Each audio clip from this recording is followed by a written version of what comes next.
As from a faded tapestry of time's procession, slow and vast, I step to bid you bear with me, the while your fancy I engage, to look upon another age.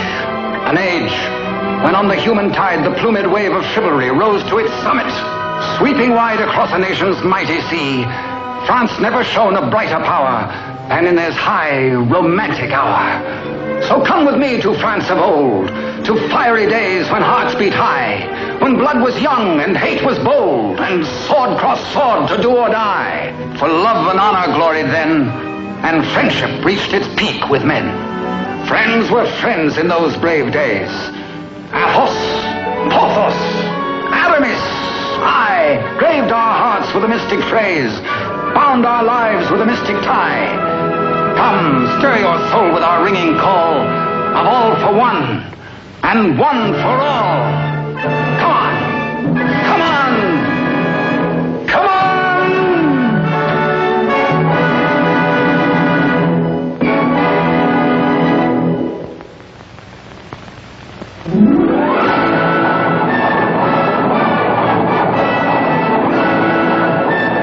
It is Paris on the 15th day of September in the year of our Lord 1638. Public excitement runs high. The populace enjoy a general holiday. Impatiently, they wait for the news of an heir to the throne of France.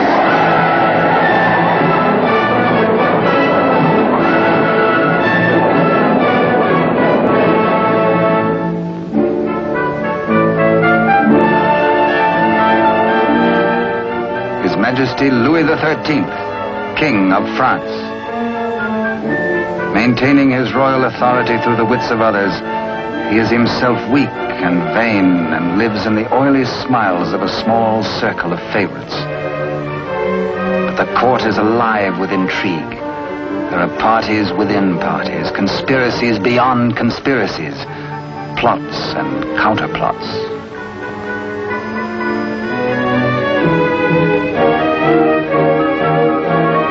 His Eminence Monseigneur the Cardinal, Duc de Richelieu.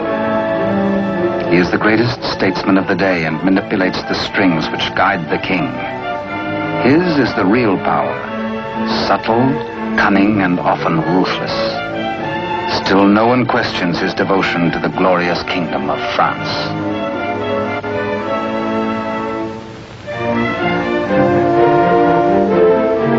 On this auspicious morning, the king pays a state visit to his queen. It is the custom for the sovereign and his courtiers to attend the expectant royal mother until his child is born.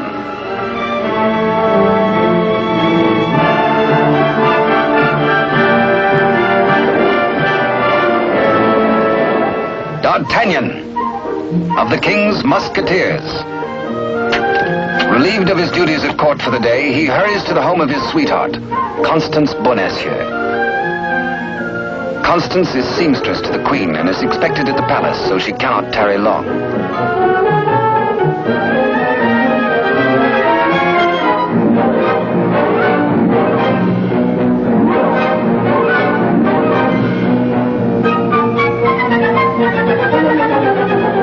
Even the most eager lover, by error, can sometimes kiss a miss, or miss a kiss.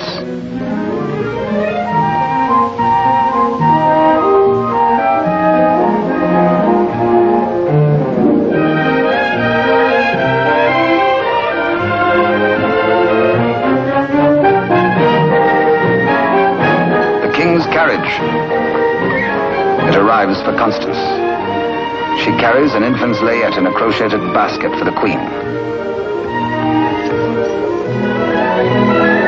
One kiss, one caress.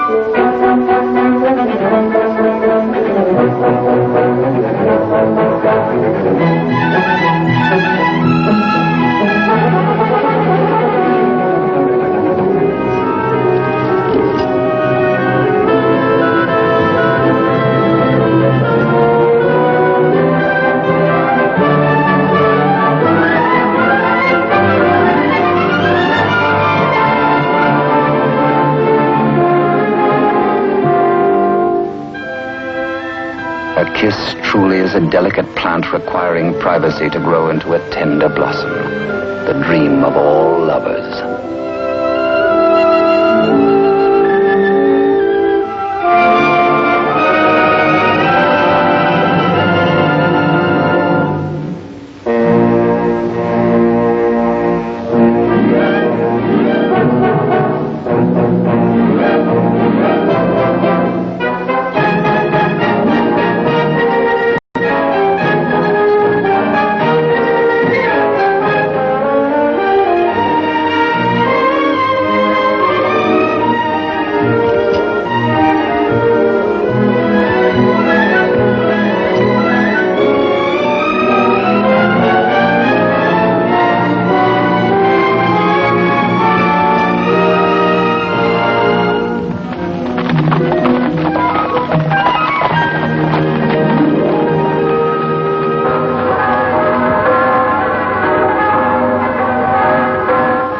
The Cathedral of Notre Dame remind D'Artagnan of his friend and fellow musketeer, Aramis. He might be in danger. Aramis had threatened to continue his flirtations with the pretty owner of a roving, provocative eye, who unfortunately is married to an officer in the Cardinal's guards. The guardsman naturally resents these attentions from this musketeer, but is restrained. Has not the Cardinal forbidden these duels with the King's musketeers? Hola! Famous battle cry of the musketeers. Instant help comes from the most fearsome steel in the kingdom. Huge Porthos, brave, strong, a King's musketeer. And musketeer Athos, gentle Athos, yet a deadly swordsman is able to kill with his left hand as with the right.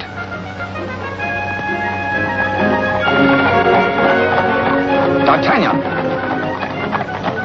The battle is forming. The Cardinal's guards. This is no private fight then, eh? The musketeers against the Cardinal's guard had started before D'Artagnan was born. And what are the odds? 1, 2, 3, 4, 5, 6, 10 guards to 4, 5 to 2, 2.5 to 1? Too simple. Draw your skewer, Monsieur Half Guardsman. Let's measure half a point. On guard! Come, where's your challenge now? Where's your steel? What's your fear? The law? Does the Cardinal still ban a friendly fight with a musketeer or two?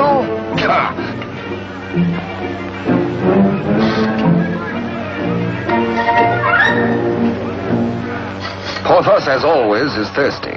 He has capacity. D'Artagnan, with his quicker eye, has a more bountiful drinking source.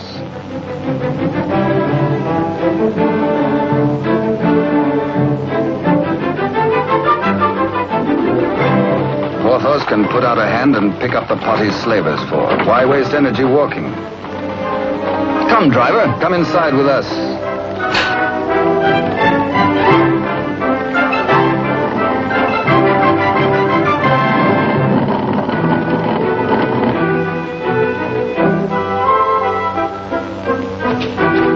The old driver swears his wagon is damaged. His master will skin him. His horse is loose. He has a terrible wife. He has trouble. Everybody is mean to him. He has to be mean too. Ha ha! Now, take your temper out on me, good friend. Now, feel better? Now we can talk. I'll win you the price of your horse and more. Come, guardsman, I challenge you to game. This is not forbidden you.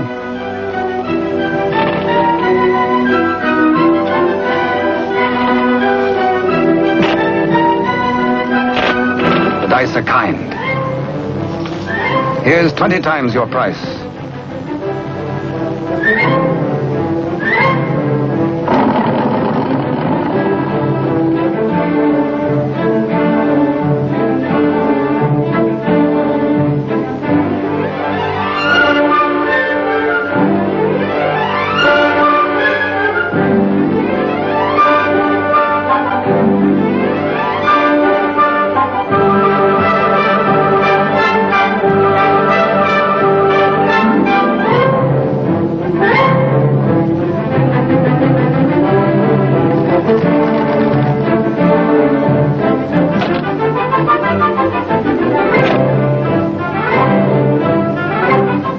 Riding high, D'Artagnan returns to the dice game. Laughing and playing a while longer, he wins hands down from a fat-headed guardsman while waiting for the late evening rendezvous with Constance. Porthos, too, has women on his mind.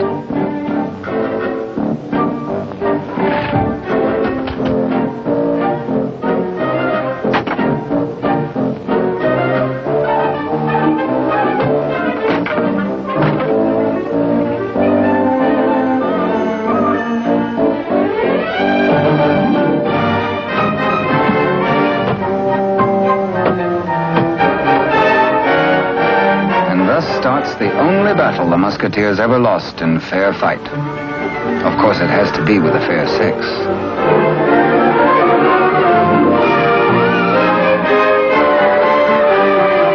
For the first time in his life, a panic-stricken Porthos screams a terrified, "Hola!" Athos hears him. Aramis springs bravely to the side of his comrades, and they flee together. But D'Artagnan hears only the pounding of a lover's heart. As the flood of battle at last sweeps close to him, he leaps to meet the foe and draws his sword. He will fight. Yes? No. Yes. No, he won't. Here, indeed, discretion is the better part of valor. Caught between the she-devils and the deep blue sea, they choose the water.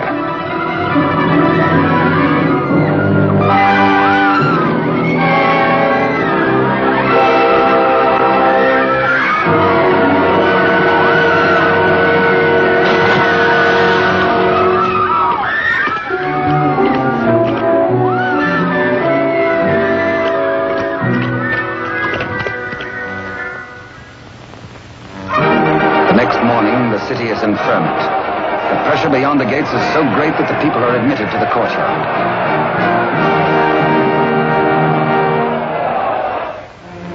Adjoining the Queen's apartment, Constance prepares the layette.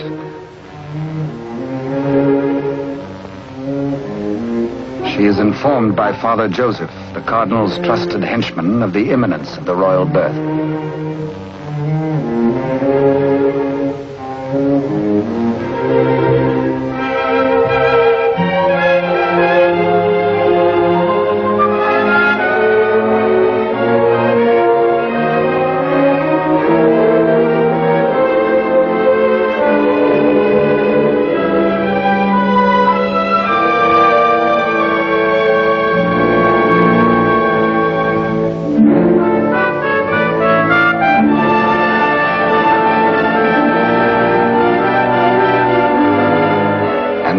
Prince is born to France, one day to become Louis XIV.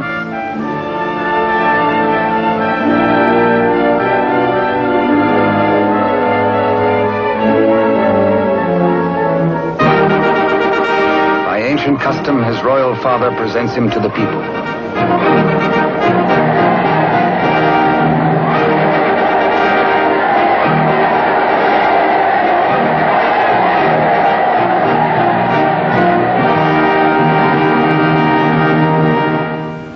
But in the Queen's bedroom, another cry is heard. One of those rare turns of destiny. And Constance is the first to warn the tired, dozing midwife.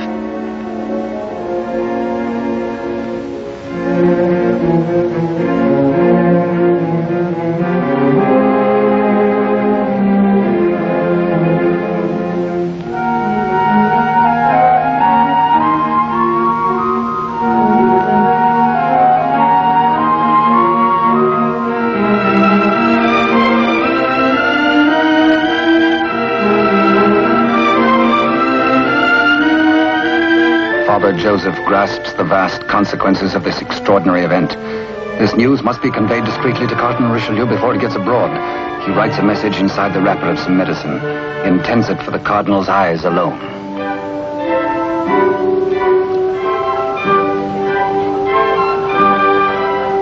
Your medicine, Your Eminence.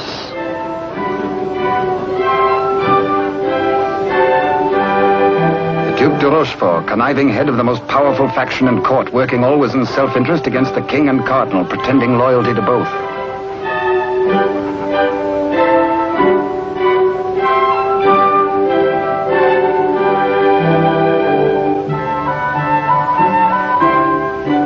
necessity for caution on the part of Father Joseph is indeed well-founded. De Rochefort, having many times seen messages thus taken to his eminence, becomes inquisitive. He resolves by a simple trick to learn the secret passed to the Cardinal. A substitution of scraps of paper.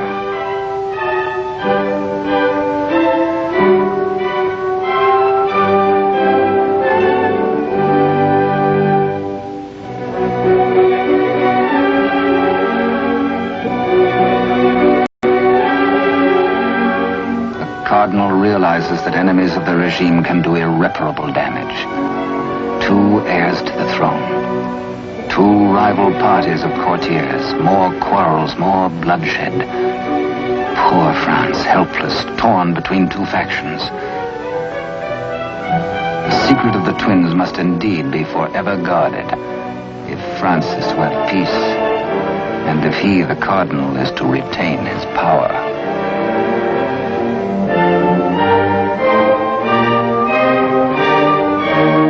No pretender, this. A true prince. De Rochefort sees an opportunity. Father Joseph is instructed to prepare for a long voyage.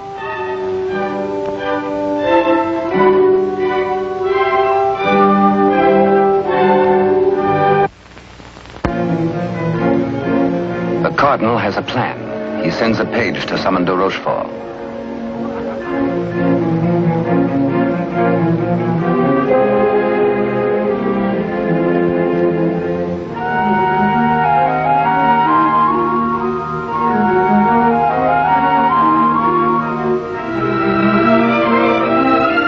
Aware that Constance shares possession of a great secret, one so sacred it might well spell the future of France, the Cardinal charges her to keep her lips sealed.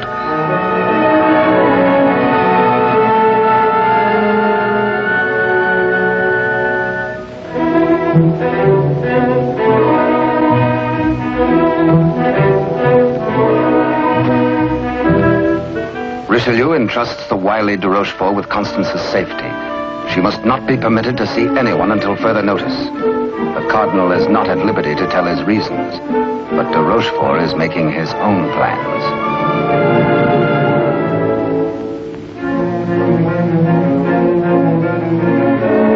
In accordance with the Cardinal's command, Father Joseph, accompanied by the midwife, secretly takes the twin away to the Spanish border.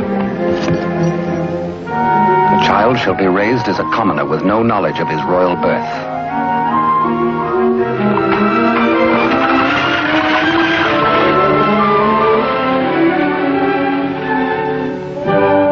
Meanwhile, in the great ballroom, the king holds a reception in honor of his firstborn. Had he known the cradle should have held 2 sons, he might have been less self-satisfied with the Cardinal's congratulations.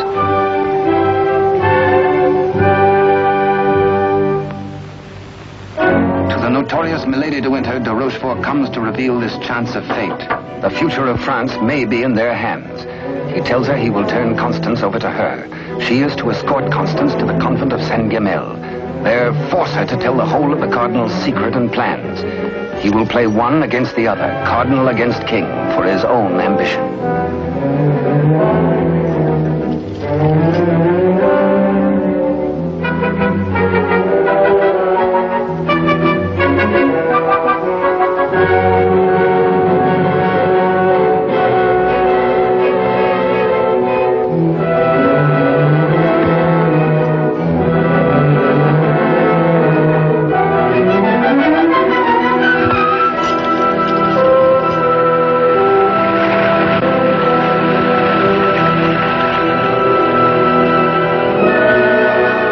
Constance to be... One of the chair carriers runs with the news to the musketeers' barracks.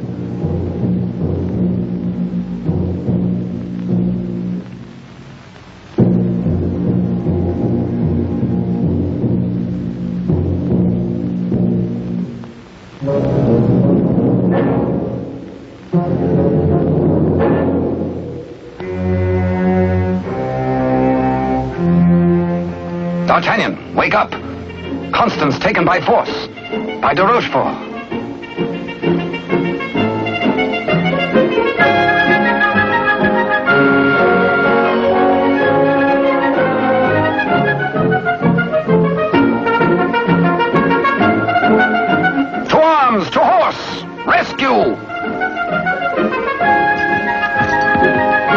All for one and one for all, and hang the tack.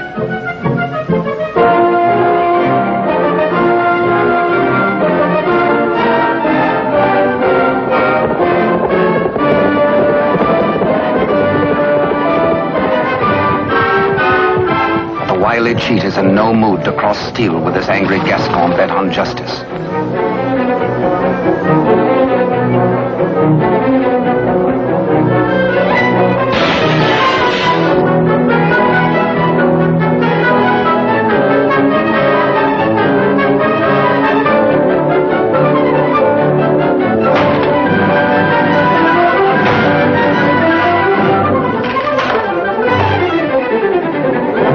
Thugs are powerless to help.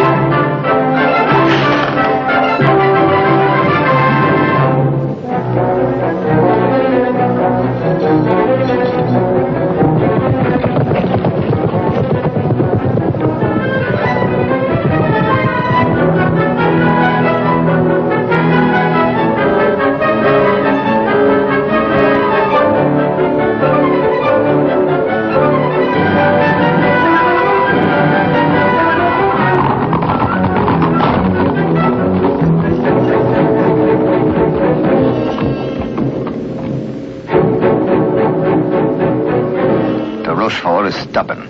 He will not talk. He has to be persuaded.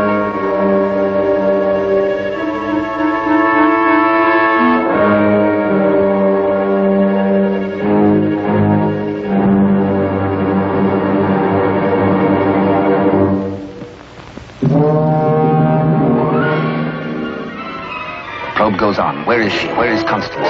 Talk or fall 200 feet to the bottom of the well. Talk or die.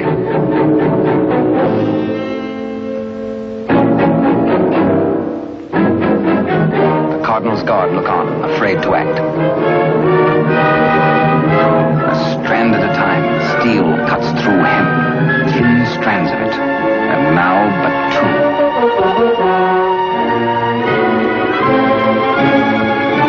Now one. De Rochefort breaks. The convent of Saint-Guerre.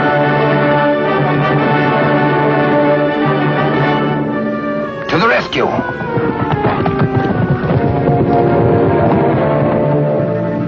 A stableman granted audience with the Cardinal tells of de Rochefort's trickery and capture and of Constance's abduction by Milady de Winter.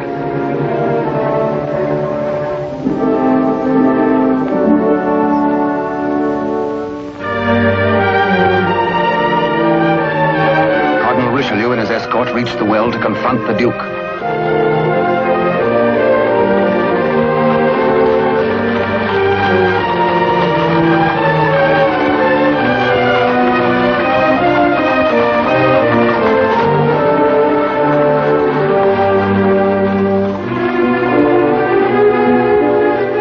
Accused, exposed, a nervous, bedraggled penitent. He confesses that he has indeed played traitor. His Eminence breaks de Rochefort, stripping him of his authority and titles, banished from both court and country forever.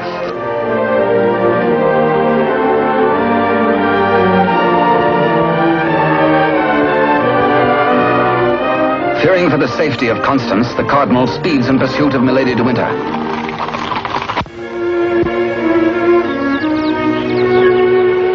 Before dawn the next morning, the convent of Saint-Guerre.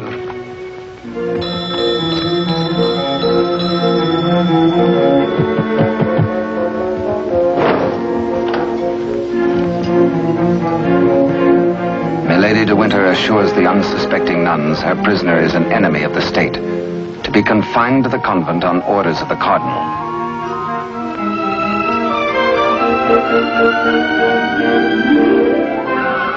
The banished de Rochefort, smarting under his humiliations, lingers in Paris. All is not lost. He uses the last of his wealth in a desperate gamble and buys the services of ruffians.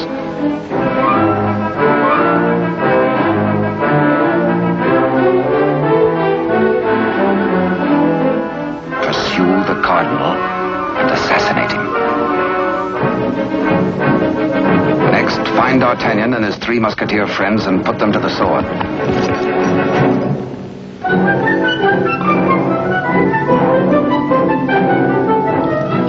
The Rochefort still dreams of himself in terms of the most powerful man in France. The path to power is open if Milady de Winter secures the secret from Constance.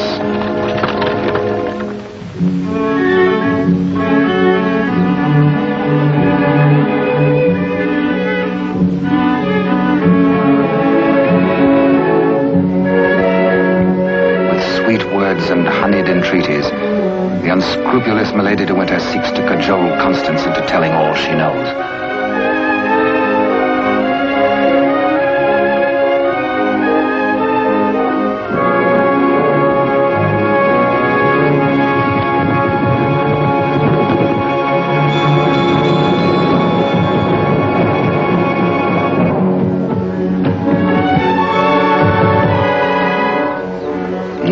Constance Bonacieux is not here. But he hears her voice.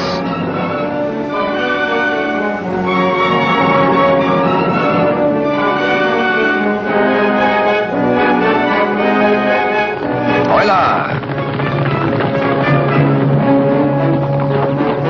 One for all and all for one.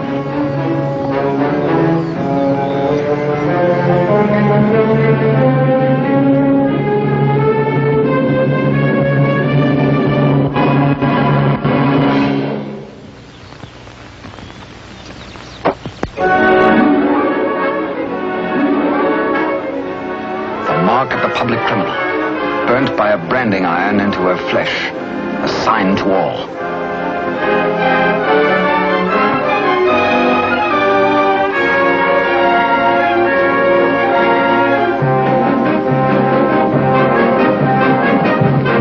Exposed to Constance as a criminal, Milady de Winter is desperate. If caught thus in a second act of crime, by the laws of France, Milady must face public execution.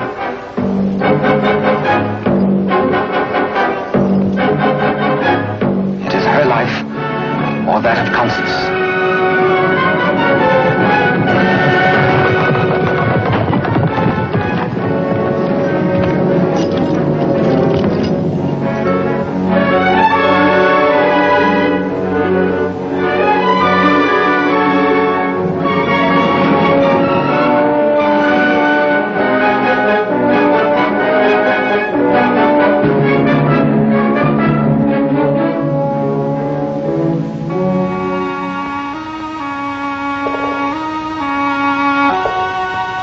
D'Artagnan hears Constance whisper that she loves him above all men. And then she murmurs 3 words, the other one, the other one.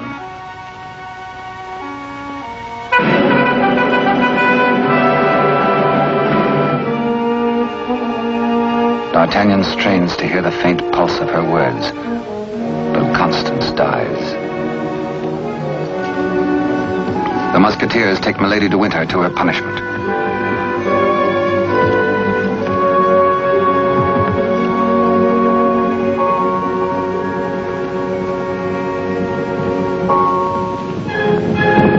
His Eminence the Cardinal has traveled through the night.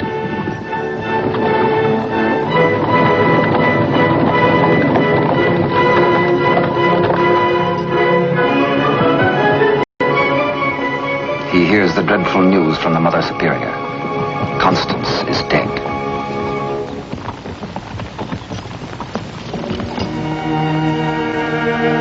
Faithful, loyal Constance.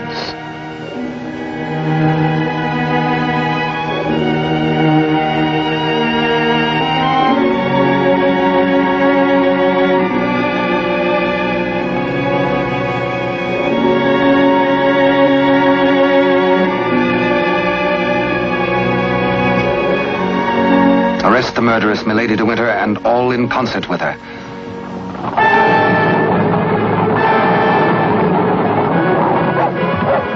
three musketeers, Athos, Porthos, and Aramis, enraged, take the law into their own hands and deliver the murderess to the public executioner and order her death.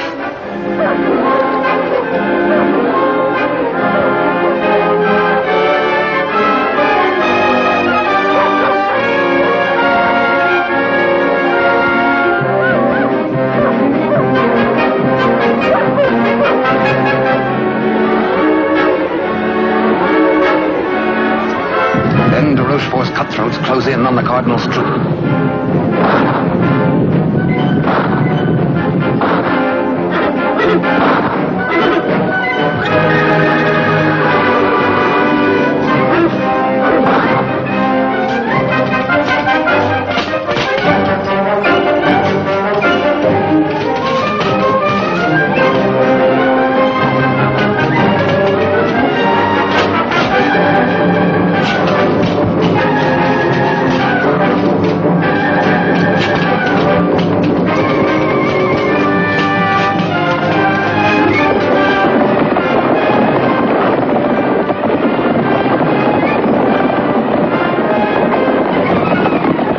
Some distance away, the musketeers are captured by their deadliest rivals. The Cardinal's guard formally arrest the musketeers for continuing to take the law into their own hands.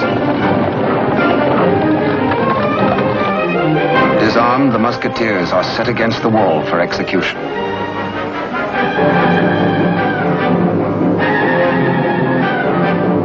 Your guards would take the lives of my friends. Single-handed, they shall have revenge.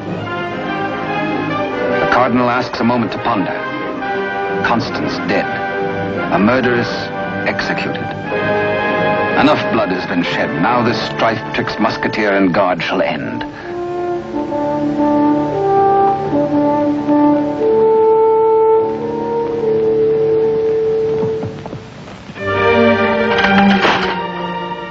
D'Artagnan's plea saves his friends, but there's to be a harsh penalty.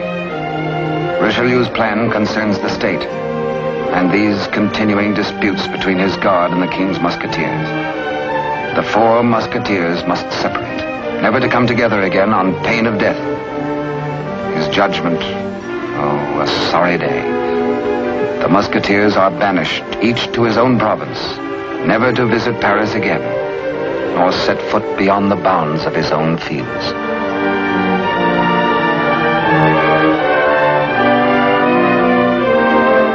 As for you, D'Artagnan, a splendid soldier, reliable, devoted too. You henceforth shall be bodyguard of the future king, beloved of France, the nation's one. At one fell swoop, all strife is done. The musketeers prepare for their banishment. Godspeed, farewell.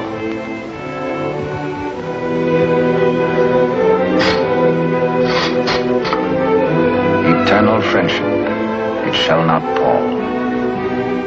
All for one, and one for all.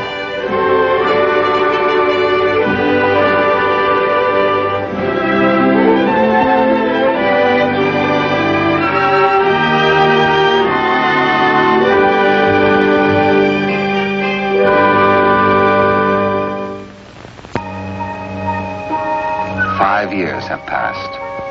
France is at peace. The infant prince grows to boyhood. Cardinal Richelieu, driven hard by the responsibilities of high office, lives in semi-retirement. And a royal father educates his son in courtly etiquette.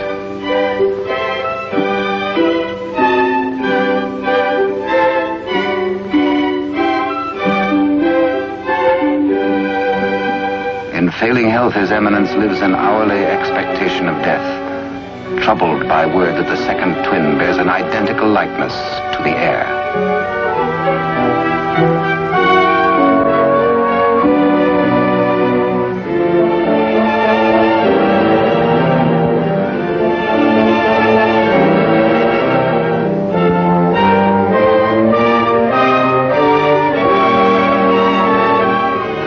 Inherent are obvious and weigh heavily on the Cardinal's mind. He decides he must protect the prince somehow. His Eminence provides that the rightful twin may always be identified from the other. With the aid of the court jeweler, he caused a gold doubloon to be broken. The smaller piece hangs on a chain around the throat of the infant prince. And its mate he places about the neck of Captain D'Artagnan.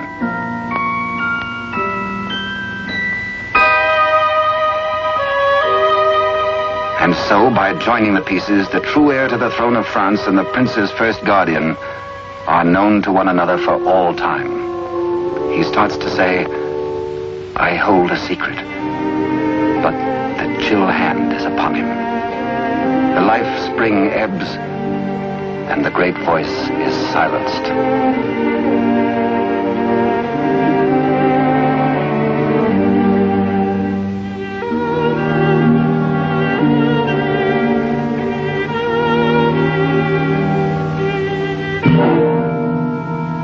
A great statesman passes into history. The church loses a noble servant, and the ship of state is without its pilot. What was this secret that Richelieu and Constance shared? The other one.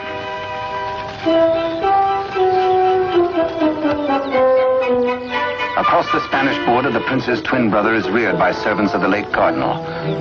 The banished de Rochefort, living nearby, holds the twin under his very eye.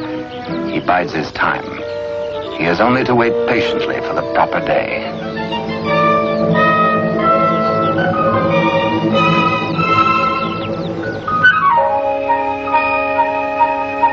Upon the death of Louis XIII, the heir to the throne, or the Dauphin as he was called, became France's King Louis XIV. Both he and his twin had grown to manhood. The brothers are alike as two peas in a pod.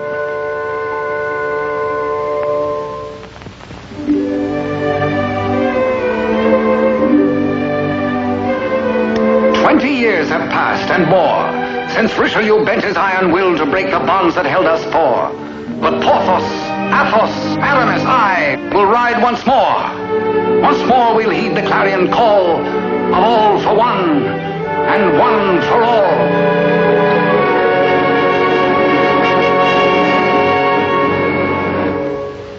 During the years, de Rochefort's connivings have brought the exiled twin under his control. Secretly, they have returned to Paris. De Rochefort has lavished upon the usurper the trappings of royalty, teaching him to copy even the handwriting of his brother, the king. Yet the quality of the spirit so generous in the king is replaced in the brother by hatred and viciousness.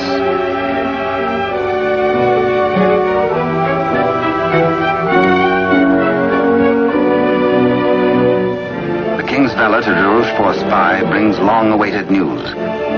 Within the week, an older D'Artagnan, after a lifetime of loyal service, will retire and leave the court. The young king will be without a bodyguard. Every detail of their plan has gone over. The map, the sentries to overpower, the secret approach to the royal apartment, the signals.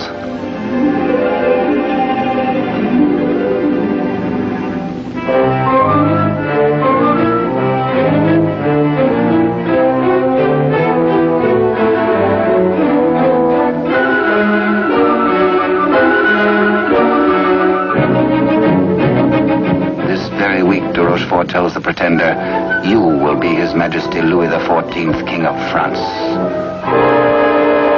Louis XIV, King of France, spends D'Artagnan's last day in fun and gaiety.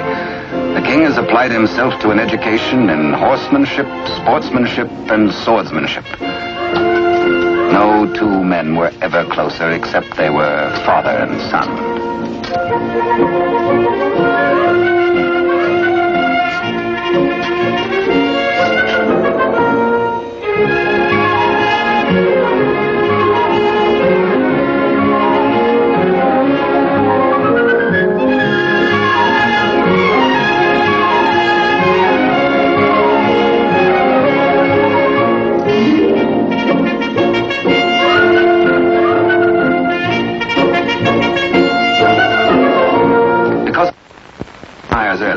D'Artagnan enters the royal bedchamber to bid the king goodbye. Tonight he feels happy. His service is done. His king is secure. The state is safe. But by some odd premonition, the coins are matched on this final night of parting.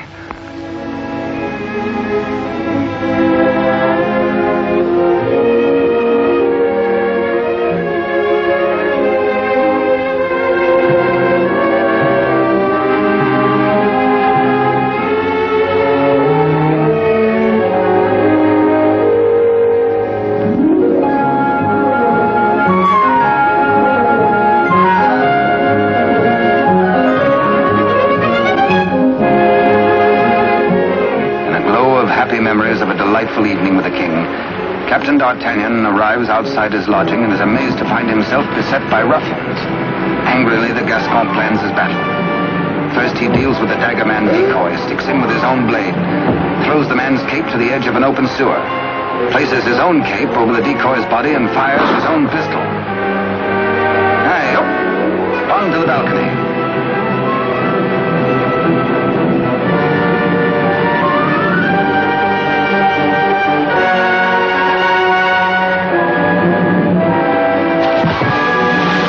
There, they believe, goes D'Artagnan.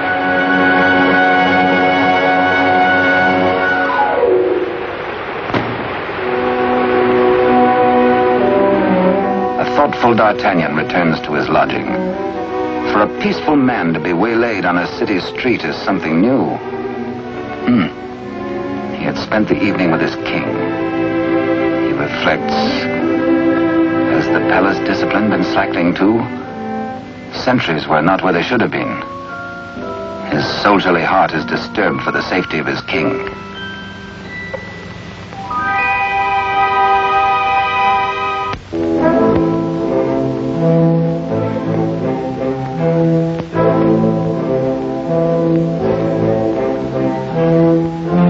Rochefort's plan is working without a hitch. Sentries at the outer gate have been overpowered. Entry is forced into the inner quadrangle. The palace is entered through a servant's postern leading to long-forgotten cellars. Success. No sound, no word, no warning.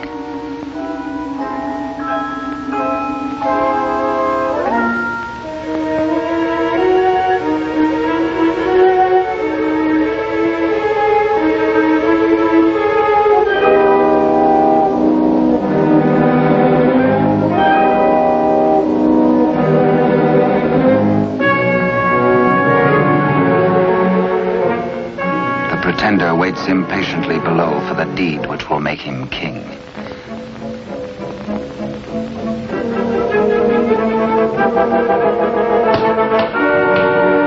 In the anteroom to the king's bedchamber, de Rochefort's maggot awaits his master's signal, ready for the final treachery.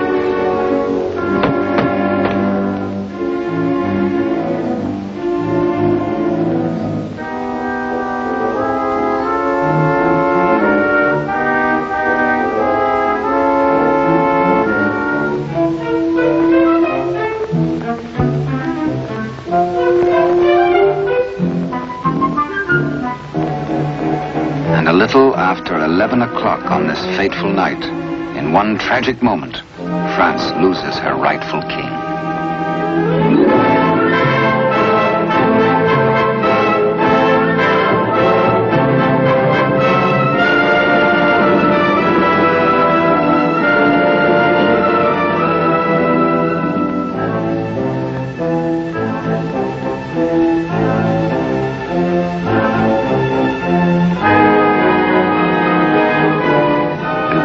Uncertain if he dreams or not, King Louis XIV, surrounded by strangers, looks unbelievingly at a venomously mirrored likeness of himself. The usurper watches his royal brother with a lifetime of hate. De Rochefort's plans have been cleverly checked and double-checked. He means to hold the true king a prisoner as a threat over the head of the usurper should he rebel against his commands. At de Rochefort's order, his cohorts strip the king of his night attire and in exchange dress him in the usurper's clothes.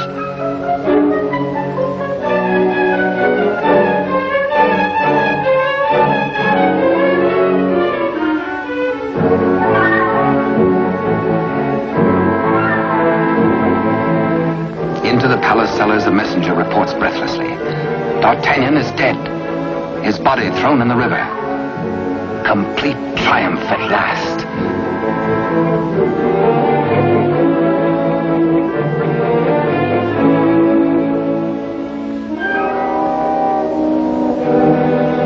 An iron mask, an invention of the devil.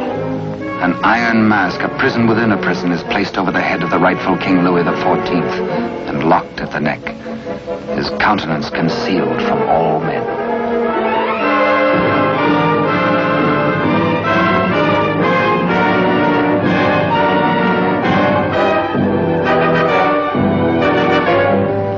king is led away.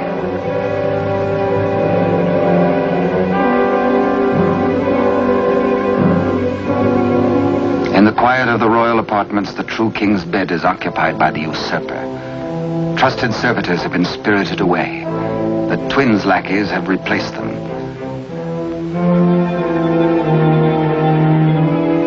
De Rochefort's plan is complete. Poor France. Ruled by a youth driven near to lunacy by a solitary childhood, by de Rochefort's lies, by his own poisoned dreams. Truly a madman.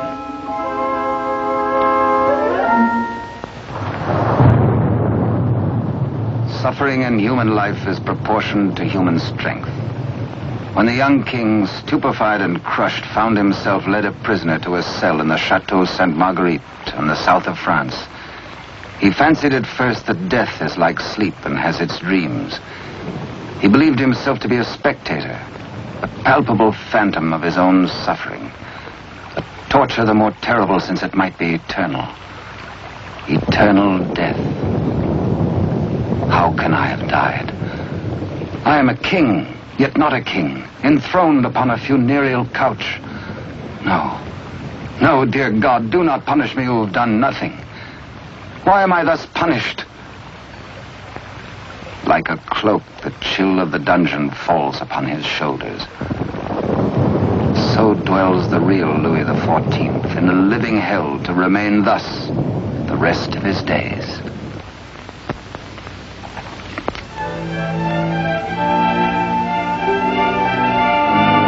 The Queen Mother, always restricted, prevented from seeing her son, determines finally to pay him a visit.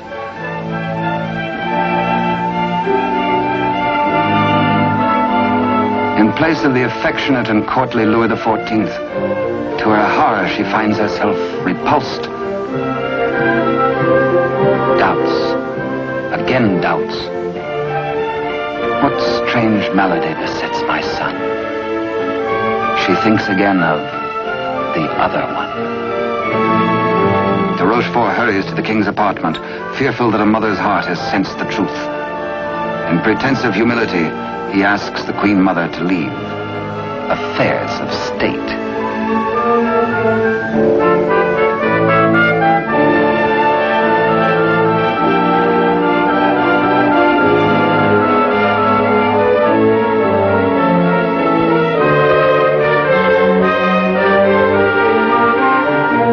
De Rochefort is determined. This shall not happen again, and whispers death.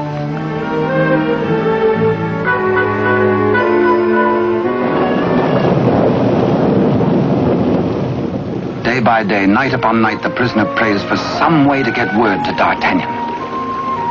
A heaven-sent fisherman hoves to.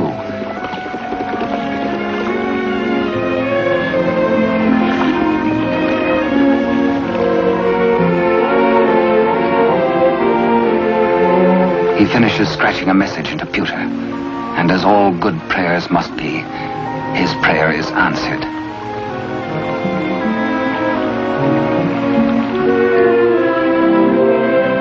Millet and mackerel are running, and then a catch, apparently from heaven.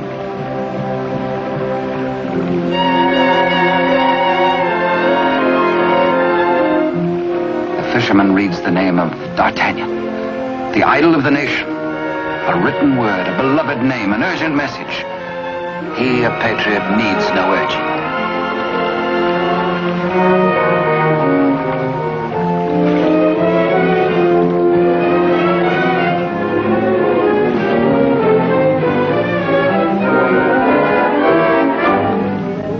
Paris goes about its daily affairs, unaware that its rightful king languishes in prison, and the Queen Mother herself faces death as the humble fisherman hastens to D'Artagnan's home. D'Artagnan stays on in Paris, and to his hurt amazement continually finds himself barred from the court. Day by day, week by week, audience with the king has been refused him. The fisherman blurts his weird news. A story hard to believe. A lonely castle which D'Artagnan knows like the palm of his hand. A prisoner in an iron mask behind its bars. But the signature, an etching of a coin that fits his own exactly.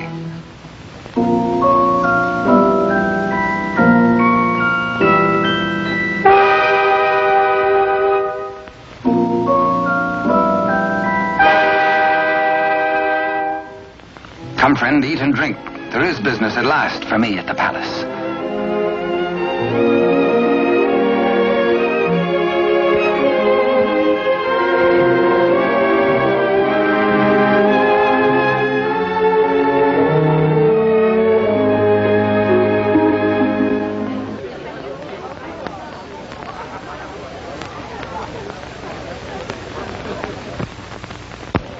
Threading his way through the perfumed route of the court's chattering idlers, D'Artagnan finds himself a stranger in a strange atmosphere. And there is reason, he thinks, for this curious tension. To Rochefort and the king. This cannot be the boy I helped nurture into manhood. This is not the face of my king. Those are not his hands, that wrist neither parried steel nor engaged a point. What's been happening at court? De Rochefort's back in favor, a disgraced exile once more sporting about the throne room in the king's presence. D'Artagnan is amazed and shocked. But a further shock is in store. A chain and coin is passed to de Rochefort. If he can believe his eyes, in all the years he served the king, they never left his royal person. He overhears a snatch of conversation. The other one. And suddenly he hears the dying voice of Constance. The other one. The other one.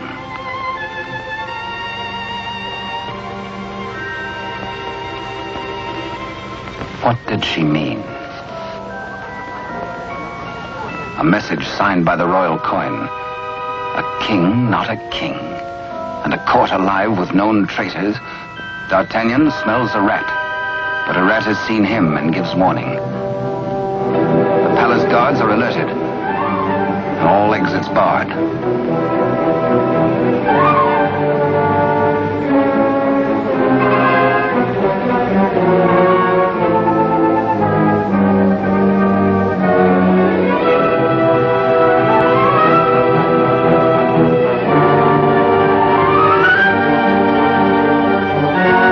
Little do they reckon with a resourceful old musketeer.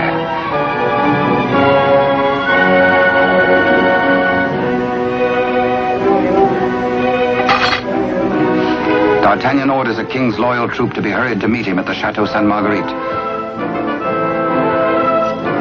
Couriers are to be dispatched to his old friends, the three musketeers, Athos, Porthos, and Aramis. To arms, musketeers! Your king has need of you.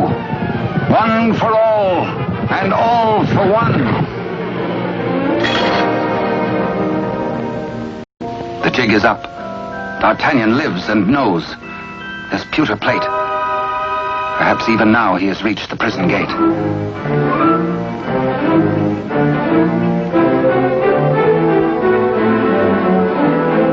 De Rochefort cannot believe his future lies in a common plate.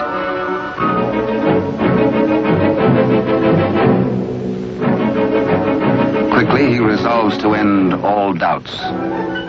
He decides to ride at the head of his troops to prevent any attempt to free the king.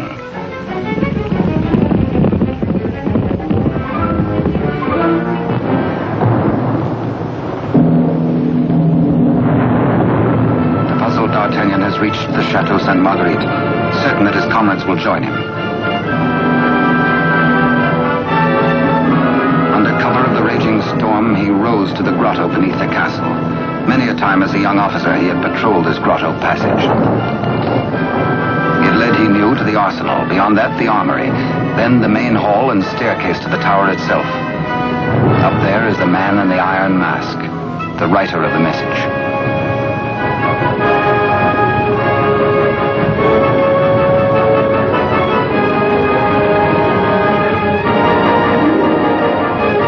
To his astonishment, D'Artagnan finds the entrance to the arsenal is newly walled.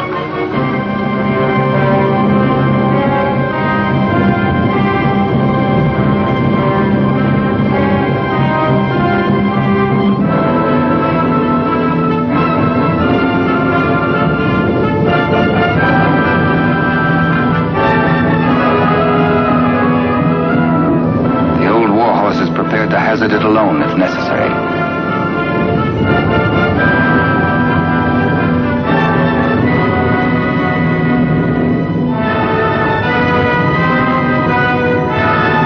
The fisherman returns to the opposite bank to await the arrival of help.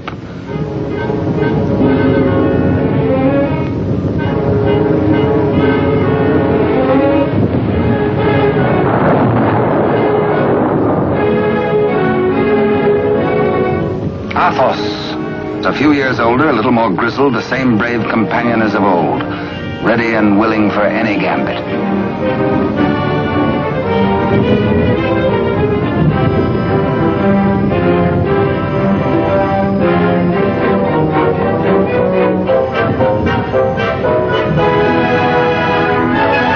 And now Aramis.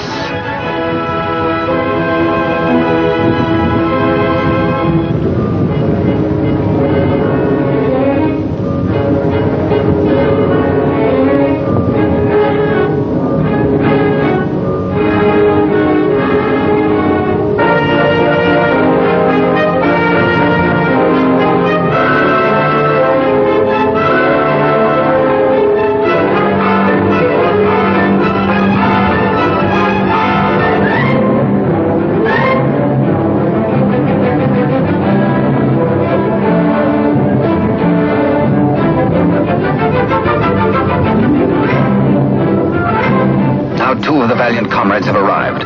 No time to wait for old Porthos, no time for explanations. There's a job to be done. Forward!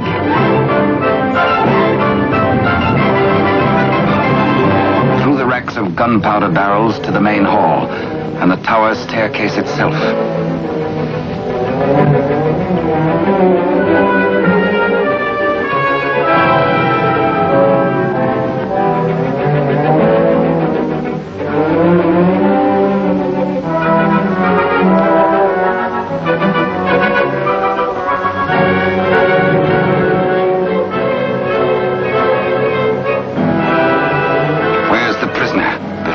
Gullet tastes this edge, you bloated villain.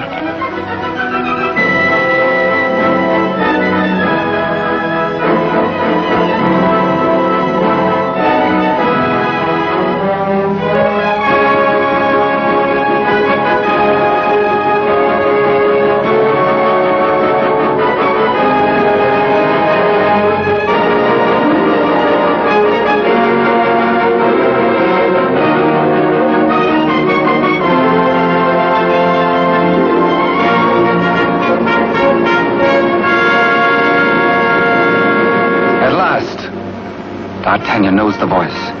It is his true and rightful king, Louis XIV, King of France. The castle guards.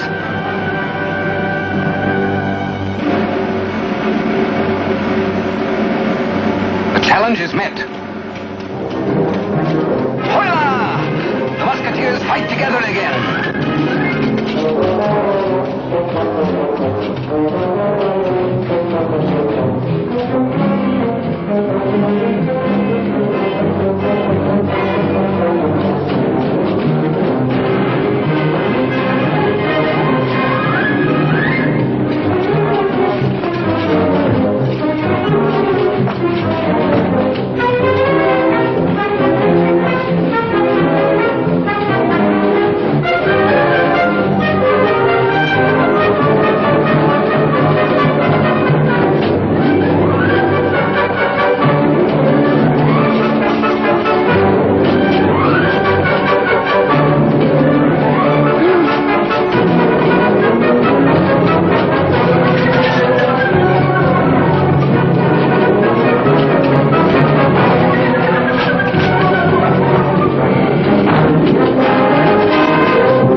more eager on that account, and thirsty as much for the sight of his companions as for a little drop of blood.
Cherished friends that I shall wait for you.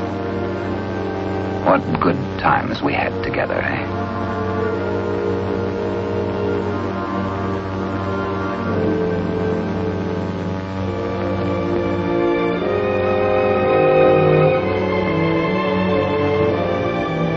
Good Porthos, farewell. You died as you lived, for love of country, in the service of your king. The fisherman gives warning of the approach of enemies.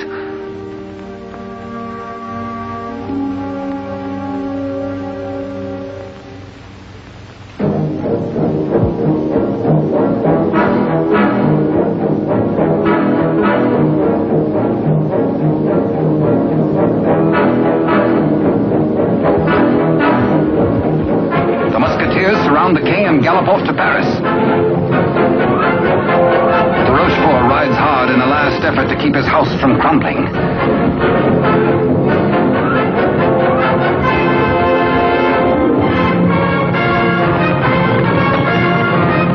The odds are 10 to 1.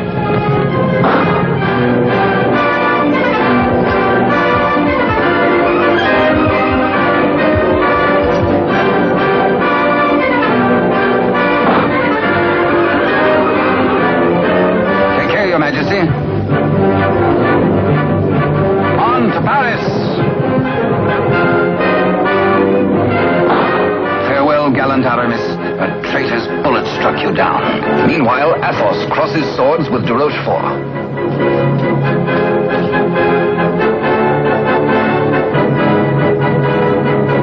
But at the highest price of all, Athos joins his comrades.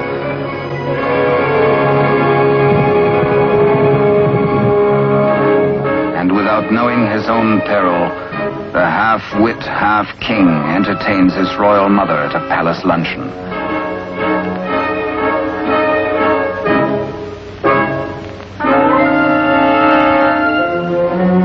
Cunningly, he says, a private matter.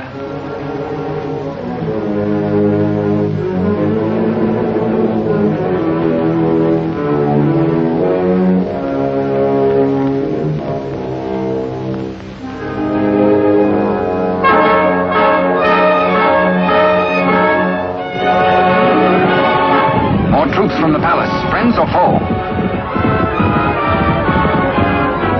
Friends. D'Artagnan breathes relief. The king is safe. God save the king!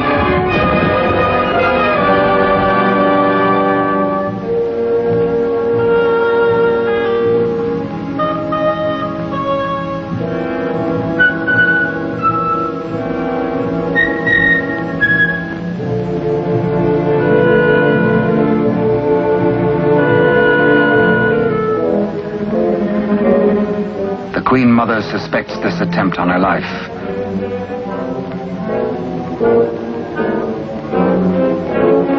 The witch's brew, a subtle poison already responsible for many an agonizing death.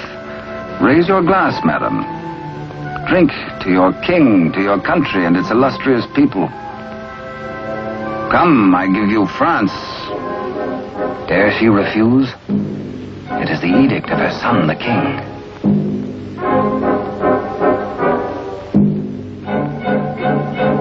The toast, but a warning cry.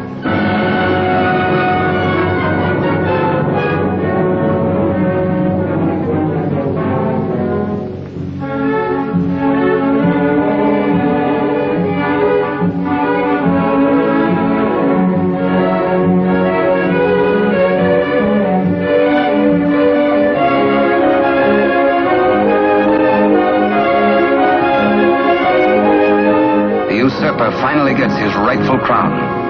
To Rochefort's own damnable invention, the Iron Mask. His to the end of his days.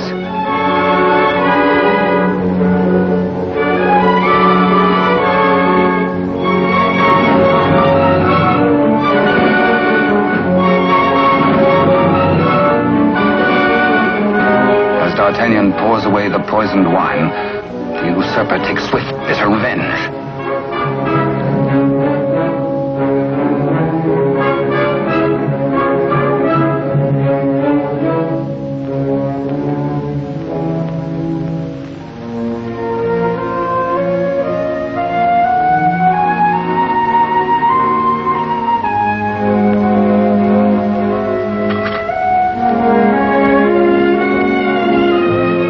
D'Artagnan knows himself mortally wounded, but allows no sign to mar the happiness of his king.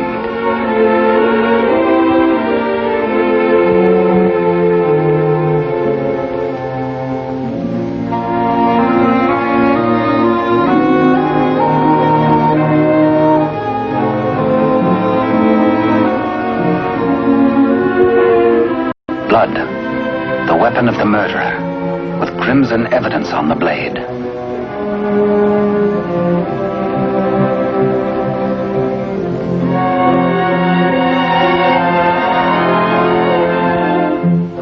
Grateful Louis looks for Captain D'Artagnan to honor him with the baton of a Marshal of France. But where is the Musketeer?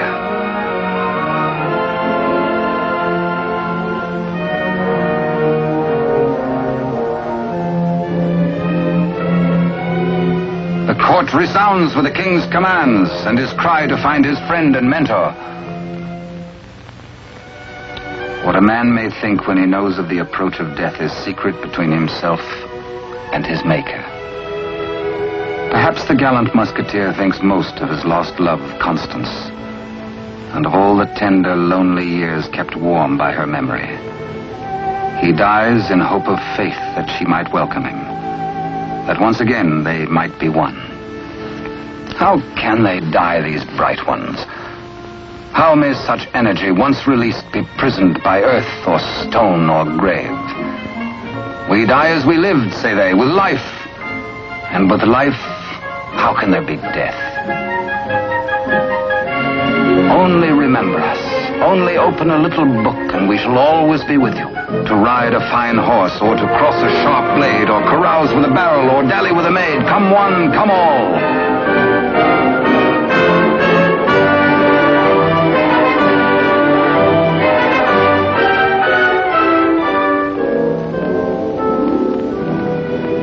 And so passed a brave and glorious man, in honor. Only think, and we live again. We live forever. For with us, now as ever, it's one for all, and all for one.